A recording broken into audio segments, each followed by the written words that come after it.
আপনার মোবাইলে আমি যদি এখনো হাত দিই তাহলে আপনার মোবাইলে বিভিন্ন গল্প গুজব পাওয়া যাবে। ঠাকুমার ঝুলি কে জানে না বলেন তো?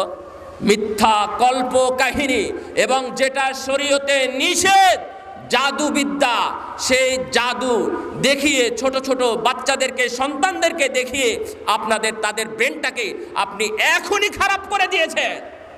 কেন মিস্টার বিনের গল্প আপনার মোবাইলে থাকবে? কেন ওই ফজার গল্প আপনার মোবাইলের মধ্যে থাকবে? কেন কোনো সাহাবীদের গল্প তাদের শোনাতে পারেন না?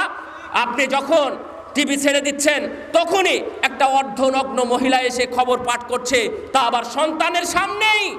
ওই সন্তানকে আপনি কিভাবে বলবেন যে বাবা এটা দেখতে হয় না? কারণ ওর সামনে তো আপনি একদিন দেখেছেন। ওই সন্তান যদি উল্টে ঘুরিয়ে যদি আপনাকে বলে, আপনি নিজেই তো মসজিদ মুখে যান না, মসজিদে সালাত আদায় করতে যান না, আপনার সন্তানের বয়স 10 পেরিয়ে 15 পেরিয়ে যখন 20 হয়ে গেছে, তখন আপনি বলছেন এই নামাজ পড়ো না, কারণ নামাজ পড়ো যাও।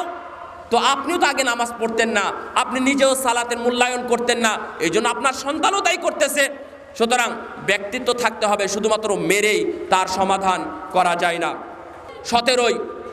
17 এপ্রিল 2017 তারিখে মক্কা মুকাররমার সম্মানিত খতিব, পৃথিবীর সবচাইতে পরিচিত কণ্ঠস্বর শেখ আব্দুর রহমান বিন আব্দুল আজিজ আস-সুদাইস হাফিজাহুল্লাহ ওয়া রাআ, উনি যখন মক্কা মুকাররমায় খুতবা দিয়েছিলেন, ওই খুতবাটার অনুবাদ যখন আমি করতে গিয়েছিলাম, তখন উনি কয়েকটা কথা বলেছিলেন।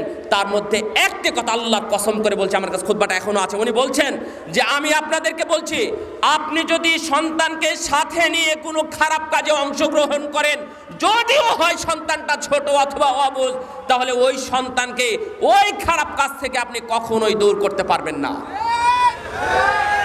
আমার কথা বুঝে এসেছে?